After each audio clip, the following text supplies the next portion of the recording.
Hello and welcome everyone. Here is our another video of good manufacturing practice EU guideline pharmaceutical quality system. Our today's topic is production operations. So before we start the video, don't forget to subscribe our channel and press the bell icon so you can get the latest video notification. So let's start the video. Production operation must follow clearly defined procedure. They must comply with the principle of good manufacturing practice in order to obtain product of requisite quality and be accordance with the relevant manufacturing and marketing authorization. Production should be performed and supervised by competent people. All handling of a material and products such as the recipient and quarantine, sampling, storage, labeling, dispensing, processing, packaging and distribution should be done in accordance with the written procedure or instruction and where necessary recorded. All incoming materials should be checked to ensure that the consignment corresponds to the order. Containers should be cleaned where necessary and labeled with the prescribed data. Damage to containers and any other problems which might adversely affect the quality of a material should be investigated, recorded and reported to the quality control department.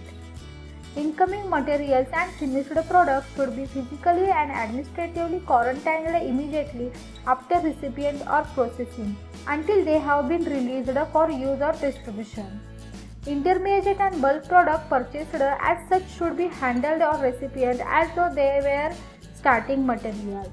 All materials and products should be stored under the appropriate condition established by the manufacturer in an orderly fashion to permit the batch segregation and stock rotation. Operation on different products should not be carried out simultaneously or consequently in the same room unless there is no risk of mix-up or cross-contamination. At every stage of processing, products and materials should be protected from microbial and other contamination. When working with a dry material and products, special precautions should be taken to prevent the generation of dissemination or dust. This applies particularly to the handling of highly active or sensitizing material.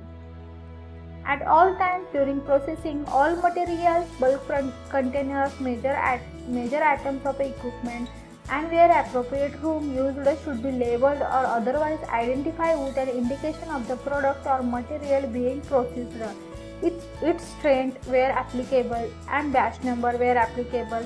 This indication should be mentioned at the stage of production.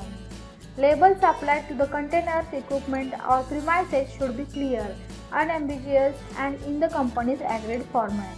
It is often helpful in addition to the wording on the labels to use colors to indicate the status, for example quarantine, accepted, rejected, clean.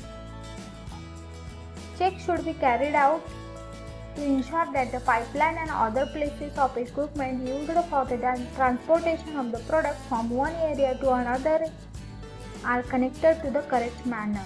Any deviation from instruction or procedure should be avoided as far as possible. If a deviation occurs, it should be approved in writing by competent person with the involvement by a quality control department when appropriate. Access to the production premises should be restricted to authorized personnel. Normally, the production of non-medicinal products should be avoided in area with the equipment destined for the production of medicine products. Hope you like this video. For more video notifications, join us on Facebook, Instagram, YouTube and WhatsApp.